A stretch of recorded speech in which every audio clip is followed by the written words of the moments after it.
Jedna od velikih trajnih misterija astronomije jest što se zapravo događa unutar crne rupe.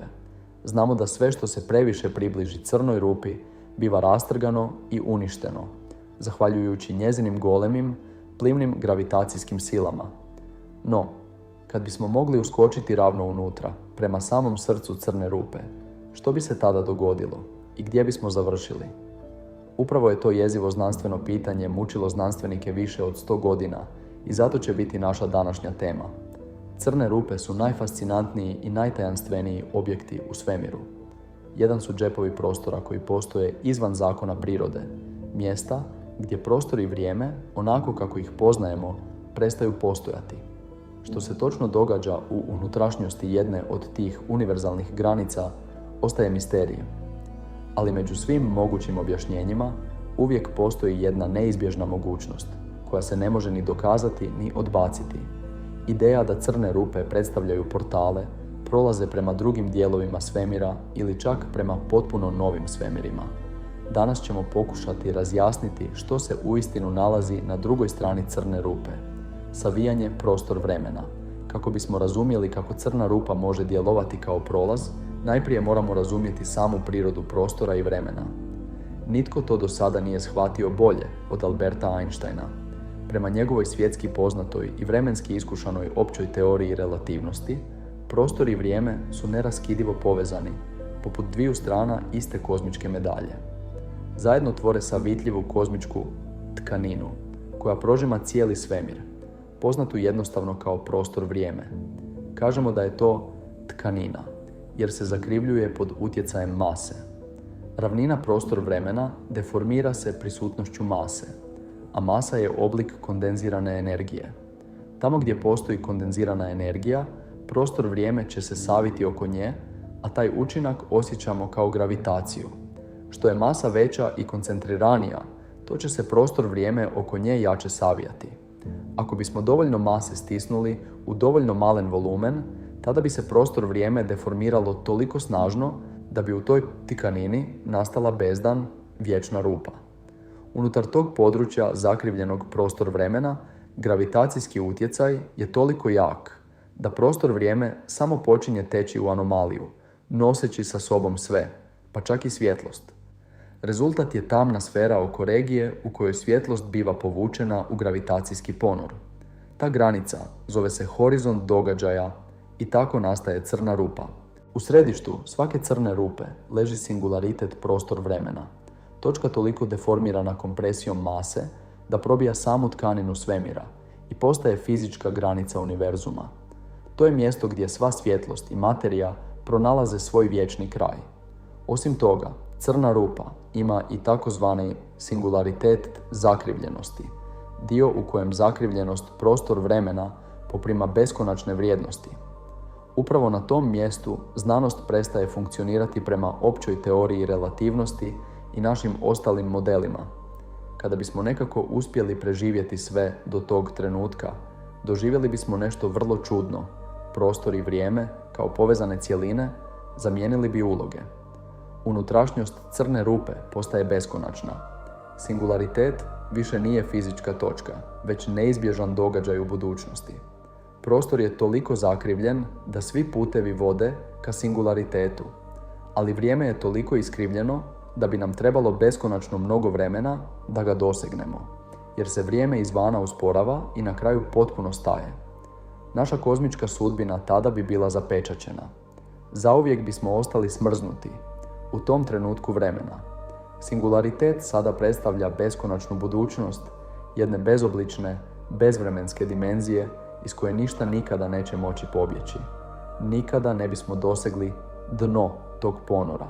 Jednostavno bismo vječno tonuli dublje u svoj vječni kozmički zatvor, osim ako ne bismo naišli na neki drugi dio prostor vremena, crvotočine i Einstein-Rosenovi mostovi. Ne znamo što zapravo znači saviti prostor-vrijeme do beskonačnosti. Pa možda je moguće saviti ga do kraja, tako da crna rupa završi povezujući se s potpuno drugim dijelom svemira. Na taj način nastaje veza između dvaju udaljenih područja koja se spajaju, zanemarujući kozmičku udaljenost među njima. To je poput savijanja papira, kako bi spojili dvije točke, umjesto crtanja crte između njih. Taj fenomen naziva se Einstein-Rosenov most, poznatiji kao crvotočina, put kojim crna rupa može zaobići kontinuum prostor-vremena i djelovati kao portal. Crvotočine su fascinantan koncept i možda nisu samo znanstvena fantastika. Iako nikada nisu uočene u praksi, one su u skladu s općom teorijom relativnosti, a neki znanstvenici vjeruju da su moguće, ako ne preko crnih rupa, onda možda kroz kozmičke strune iz najranijih trenutaka svemira. Ne treba se previše uzbuđivati, jer i da su crvotočine moguće, vjerojatno ne bi bile praktične. Čak i kada bi se unutar crne rupe formirao crvotočni most, bio bi nevjerojatno nestabilan. Golema gravitacija u unutrašnjosti crne rupe stalno bi rastezala i skupljala prostor-vremenski most prije nego što bi ga prekinula i pretvorila u dvije odvojene crne rupe, možda u roku od nekoliko sekundi. Nadalje, čak i kada bi crvotočina ostala povezana dulje vrijeme, ona i dalje ne bi bila praktičan način za putovanje svemirom, jer sve ono što smo rekli o vremenu koje staje unutar crne rupe i dalje vrijedi. Nikada ne bismo mogli doći do druge strane crvotočine, već bismo jednostavno zapeli negdje u sredini i umrli od starosti. Ali samo zato što crvotočina nije pogodna za putovanje, ne znači da se dijelovi svemira ne mogu privremeno povezati. Nije poznato kakva bi crna rupa, ako ikakva, mogla stvoriti takav most. Možda neobična crna rupa nastala kolapsom zvijezde, jer ako bi ona svoju relativno ograničenu masu slala u drugi dio svemira, vjerojatno ne bi dugo opstala. Ali možda supermasivne crne rupe, koje se nalaze u središtima velikih galaksija i mogu biti milijardama puta teže od Sunca, imaju dovoljno snage da probiju prostor-vrijeme i otvore prolaz u neki drugi dio svemira. Nemamo pojma kako bi takva pucajuća crna rupa izgledala na drugoj strani. U svakom slučaju, taj drugi kraj nazivamo bijelom rupom. Bijele rupe, kao što ime sugerira, bijela rupa je potpuna suprotnost crnoj rupi u svojoj osnovi. Ako crvotočine u prostor-vremenu doista postoje, tada za svu materiju koja ulazi kroz crnu rupu mora postojati i rupa kroz koju sve izlazi, makar i na trenutak. To bi bila bijela rupa. Dok crne rupe gutaju, bijele rupe izbacuju. Dok crne rupe gutaju bijele rupe, podrigivanjem izbacuju. Horizont događaja bijele rupe nije točka bez povratka, već barijera bez ulaza. Materija može samo izlaziti van, nikada unutra. To, međutim, ne znači da bi bijela rupa odbijala sve objekte oko sebe. Ako bi opstala dulje od nekoliko sekundi, vjerojatno bi, poput crne rupe, imala svojstva poput rotacije, električnog naboja i mase koja bi mogla gravitacijski privlačiti druge objekte. Tek kada bi ti objekti došli do horizonta događaja, ne bi mogli ići dalje. Dakle, gledano iz daleka, bijela rupa ne bi izgledala kao blještavo svjetlo, već vrlo slično crnoj rupi, okružena akrecijskim diskom, satelitima i zračenjem. Ključna razlika bila bi u tome što bi bijela rupa povremeno podrigivala materiju i energiju primljenu od svoje blizanke, umjesto da ih guta. No ti bi ispadi bili izuzetno kratkotrajni i rijetki. Kada bi bijela rupa prečesto izbacivala previše materije, vrlo brzo bi došlo do gravitacijskog kolapsa i pretvorila bi se u crnu rupu. Dakle, mnogo je vjerojatnije da bi takva izbacivanja bila rijetka i vrlo kratka. Ukratko, tražimo nešto što izgleda kao crna rupa, ali traje samo nekoliko sekundi, a jedina razlika je u tome da podrigne, što i nije baš korisno za otkrivanje. Nije ni čudo da do danas nismo pronašli ni jedan uvjerljiv kandidat za bijelu rupu. Veliko je pitanje, je li to zato što ne postoje ili zato što su toliko rijetke i kratkotrajne da ih još nismo uspjeli uhvatiti. Schwarzschildova metrika i vječna crna rupa neosporno je da su bijele rupe prvenstveno plod matematike koja opisuje crne rupe. Dok su brojne astronomske observacije posljednjih desetljeća gotovo nesumnjivo dokazale postojanje crnih rupa, bijele rupe i dalje postoje samo kao matematička znatiželja, otkad su prvi put predviđene 1964. Nekoliko mjeseci nakon što je Albert Einstein predstavio svoju opću teoriju relativnosti, kojom je prvi put predvidio postojanje crnih rupa, Njemački znanstvenik Karl Schwarzschild riješio je jednadžbe polja i dao nam prvo točno rješenje, poznato kao Schwarzschildova metrika. Ona opisuje najjednostavniju crnu rupu koja može postojati. Jedno jedino sažeto, masivno tijelo unutar potpuno praznog prostor vremena, bez ikakvih vanjskih utjecaja. Takva crna rupa ne raste niti nestaje, ne rađa se niti umire. To je takozvani vječna crna rupa. Upravo iz tog najranijeg modela relativnosti, gotovo pola stoljeća kasnije, proizašla je i ideja o bijeloj rupi. Naime, Schwarzschildovo rješenje ne dopušta samo pozitivna rješenja kvadratnog korijena, već i negativna. U jednostavnim terminima možemo proširiti model vječne crne rupe na novu dimenziju u kojoj nalazimo bijelu rupu. Penroseov dijagram. Kako bismo ovo lakše razumjeli, koristi se Penroseov dijagram. Evo našeg svemira, s nama u središtu, na y-osi proteže se beskonačna prošlost i budućnost, dok se na x-osi proteže udaljenost, omeđena kozmičkim horizontom. Prostor-vrijeme predstavljaju zakrivljene linije koje se gibaju kroz dijagram, a svjetlost putuje dijagonalno. Sada dodajemo vječnu crnu rupu. Jedan dio kozmičkog horizonta postaje horizont događaja crne rupe, granica svemira i točka bez povratka. Sve što se nađe unutar tog horizonta moralo bi putovati beskonačno dugo da pobjegne, što znači da nikada neće uspjeti. Ako idemo ispod tog horizonta, ulazimo u unutrašnjost crne rupe. To je ono područje o kojem smo govorili, gdje prostor i vrijeme mijenjaju uloge. Mjesto gdje vrijeme staje, a singularnost postaje beskonačna budućnost. Međutim, budući da je ova crna rupa vječna, osim beskonačne budućnosti, moramo uzeti u obzir i beskonačnu prošlost. I tako proširujemo dijagram i na drugu stranu u prošlost. Ono što dobijemo jest vremenski obrnuta crna rupa. Dakle, crna rupa viđena unatrag kroz vrijeme. I umjesto da guta materiju i energiju, ona ih izbacuje. Singularnost je sada događaj u beskonačnoj prošlosti kojem se nikada ne može pristupiti. Pokušaj da ga dostignemo bio bi poput pokušaja putovanja unatrag kroz vrijeme. I tako, umjesto da materija i svjetlost teku prema singularnosti, oni teku samo prema van, u svemir. A to je bijela rupa. Horizonte tada povezuje Einstein-Rosenov most, koji teoretski može voditi u neki drugi dio svemira, u drugo vrijeme ili čak u novu dimenziju. Argumenti protiv bijelih rupa. Kada sve stavimo na vagu, slučaj za postojanje bijelih rupa nije pretjerano uvjerljiv. Iako bijela rupa lijepo izgleda na dijagramima i matematički se uklapa, u praksi se javljaju ogromni problemi. Naime, cijeli koncept bijele rupe samo je vječna crna rupa promatrana unatrag u vremenu. Nigdje se ne implicira da bijela rupa mora nužno postojati kao stvarni pandan crnoj. Osim toga, vječna crna rupa sama po sebi ne postoji u stvarnosti. Stvarne crne rupe nastaju u određenim trenucima, urušavanjem zvijezda, sudarima neutronskih zvijezda ili drugih masivnih objekata i na kraju nestaju.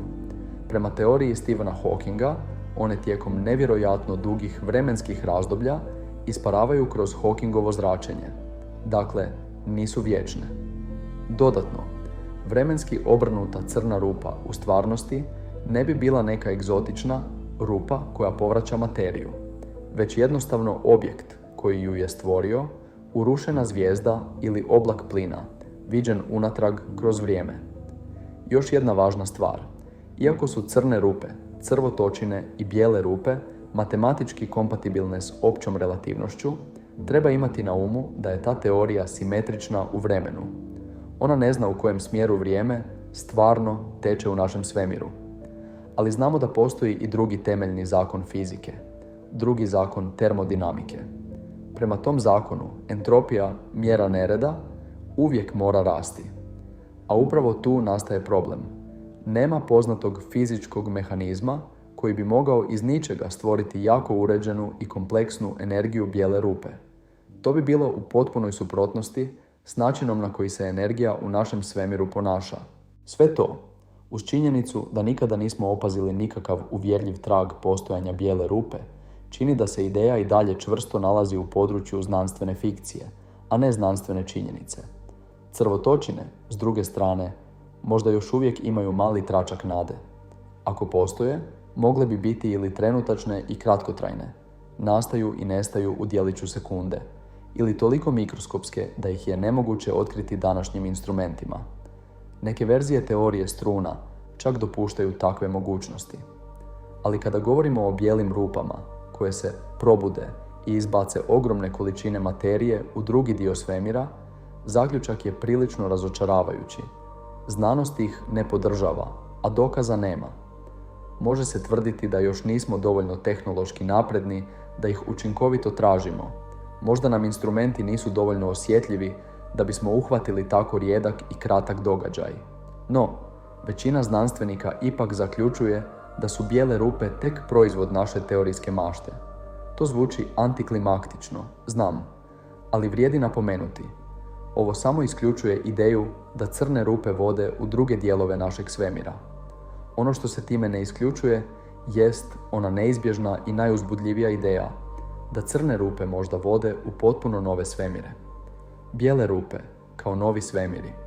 Iako nikada nismo pronašli ni jedan dokaz za postojanje bijelih rupa u svemiru, postoji jedan događaj koji zapanjujuće sliči njihovom ponašanju, a to je veliki prasak.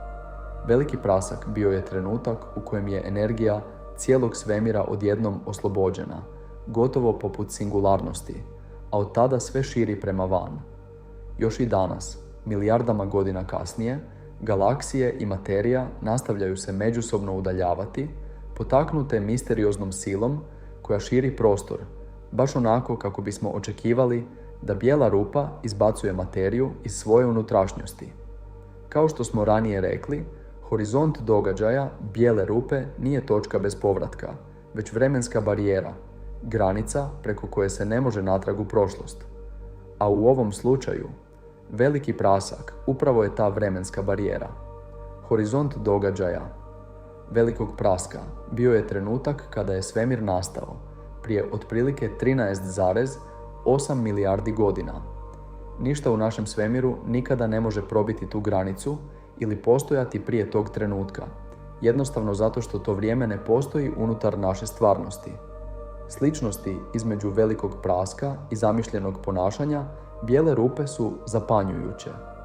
A budući da znamo toliko malo o tome zašto svemir postoji i što ga je stvorilo, ova usporedba otvara vrata novim mogućnostima. Ako su crne rupe na neki način povezane s velikim praskom, onda bi ono što mi zamišljamo kao bijelu rupu zapravo moglo biti stvaranje potpuno novog svemira. Ova ideja mijenja način na koji gledamo na kozmološku sliku. Naši dijagrami prostora i vremena mogu se nadopuniti. Kada dodamo prošlost i budućnost crnih rupa, vidimo da Einstein-Rosenov most, crvotočina, ne mora nužno voditi u neki drugi dio našeg svemira, već može voditi u sasvim novi svemir. Tamo, pravila vremena i prostora mogu se okrenuti na glavačke. Možda će vrijeme teći unatrag, a prostor poprimiti sasvim druge osobine. Ovdje ulazimo u područje takozvane maksimalno proširenog Schwarzschildovog rješenja. To matematičko proširenje pokazuje da, ako nastavimo pratiti negativno rješenje jednadžbi crne rupe, ono nas ne vodi samo u unutrašnjost crne rupe našeg svemira, već u paralelni svemir. Svemir koji ima svoje vlastite zakone, svoj tijek vremena i svoju povijest. Jedna škola misli zato smatra da crne rupe nisu portali unutar svemira, nego porodilišta novih svemira. Naš svemir možda je upravo tako nastao, iz bijele rupe koja je bila veliki prasak. Ova hipoteza vodi nas prema fascinantnom konceptu zvanom crnorupa kozmologija. Njeno glavno polazište glasi: svemiri nastaju unutar crnih rupa. Ti novi svemiri potom stvaraju vlastite crne rupe, koje opet rađaju nove svemire. I tako u beskonačnom ciklusu stvaranja. Svaki dječji svemir mogao bi imati svoje zakonitosti fizike, ali oni koji dopuštaju formiranje crnih rupa bit će uspješniji jer će se moći reproducirati. To bi značilo da je naš svemir dio obiteljskog stabla mnogih svemira, povezanih poput grana kroz crne rupe. Prema ovom modelu, kada materija upadne u crnu rupu, ona ne nestaje zauvijek, nego biva komprimirana do ekstremne gustoće. Na kraju, dosegnuvši nevjerojatnu, ali konačnu razinu sabijenosti, materija odskoči natrag prema van. Taj odskok rezultira novim velikim praskom i rađa novi svemir. Budući da je ispod horizonta događaja prostor-vrijeme izobličeno do beskonačnosti, taj novi svemir sada ima neograničeno prostora i vremena za širenje i razvoj. U njemu nastaju galaksije, zvijezde, planeti i, neizbježno, nove crne rupe. Svaki od tih novih svemira ima svoje vrijeme, koje prolazi potpuno neovisno od roditeljskog. Ako je ovaj model zaista ispravan odgovor, mogao bi nam pomoći objasniti neka od najdubljih pitanja kozmologije, poput onog što postoji izvan našeg svemira i u što se on širi. Odgovor bi bio u unutrašnjost crne rupe iz nekog starijeg svemira. Također, to bi objasnilo i zašto početno stanje našeg svemira, točka beskonačne gustoće, u velikom prasku, tako snažno podsjeća na singularnost crne rupe. Možda crne rupe, koliko god bile smrtonosne za sve što se nađe s vanjske strane, zapravo predstavljaju savršene koljevke novih svemira.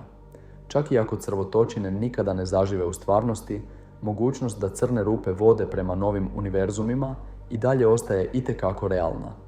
A bijele rupe, iako možda samo matematička iluzija, mogle bi nam pružiti ključne tragove o našem vlastitom postanku. Hawkingovo zračenje i završna faza. Kada govorimo o našem postojanju u širem kontekstu svemira, zapravo nemamo pojma u što vjerovati. Bilo koja od naših nevjerojatnih teorija mogla bi sadržavati ključ razumijevanja ove stvarnosti u koju smo bačeni. Možda crno rupa kozmologija doista ima odgovore, a možda je potpuno pogrešna. Možda crne rupe ne vode nikamo. Možda su samo vječni zatvori koji osuđuju sve unutra na beskrajno zarobljeništvo u kozmičkom čistilištu. Nažalost, istina je da vjerojatno nikada nećemo znati. Sama činjenica da crne rupe postoje izvan granica našeg prostora i vremena znači da će njihova prava priroda ostati zauvijek neuhvatljiva. Ali čak i ako crne rupe ne stvaraju nove svemire i ne vode do ničega uzbudljivog, postoji još jedna mogućnost vezana uz bijele rupe, ona koja ne zahtijeva ni crvotočine, ni paralelne univerzume, već samo vrijeme. Jedna ideja govori da ono što mi zamišljamo kao bijelu rupu možda zapravo nije odvojeni entitet, nego posljednja faza života crne rupe. Zahvaljujući Stephenu Hawkingu i njegovim kolegama, danas vjerujemo da crne rupe nisu potpuno vječne. One polako propuštaju svoju masu i umiru, i to kroz nevjerojatno duge vremenske skale. Taj proces naziva se Hawkingovo zračenje. Kako to funkcionira? Na kvantnoj razini prirode, prostor nikada nije potpuno prazan. Uvijek se događaju sitne fluktuacije. Parovi virtualnih čestica, čestica i antičestica, neprestano se stvaraju ni iz čega, privremeno postoje i zatim međusobno uništavaju.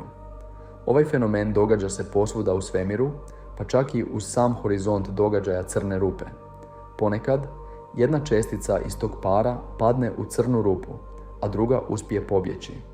U tom slučaju, preživjela čestica odnosi sa sobom sitni dio energije crne rupe. Na taj način, crna rupa polako gubi masu.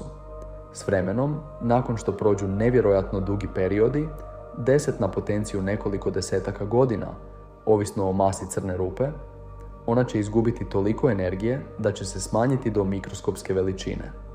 A budući da je temperatura zračenja crne rupe obrnuto proporcionalna njezinoj masi, što je crna rupa manja, to postaje vruća. Kada se dovoljno smanji, postaće toliko užarena da će nadmašiti temperaturu ranog svemira, onog neposredno nakon velikog praska, kada je sve bilo ispunjeno super vrućom plazmom. U tom trenutku, kada se gravitacija stopi s ostalim temeljnim silama prirode, zračenje crne rupe postaje toliko intenzivno da se čak može osloboditi i prividno neprobojne sile singularnosti. U svom posljednjem trenutku života, crna rupa bi tako izbacila svu svoju preostalu energiju i informaciju u svemir, eksplozivno, nepovratno i u obliku Hawkingovog zračenja. Taj završni čin nevjerojatno podsjeća na ono što bismo očekivali od bijele rupe, emisiju energije prema van, umjesto usisavanja prema unutra. Dakle, čak i ako crvotočine i drugi univerzumi ne postoje, bijele rupe možda ipak čekaju da zasjaje u dalekoj budućnosti, kao posljednji vatromet svemira, dugo nakon što završi era zvijezda i galaksija, kada se sav sjaj raziđe u hladnu tamu. I baš tada, nakon što svemir padne u tišinu, crne rupe bi svojim konačnim izdisajem mogle ponovno obasjati kozmos. Zamislite samo, kakav bi to bio spektakl na samom kraju vremena.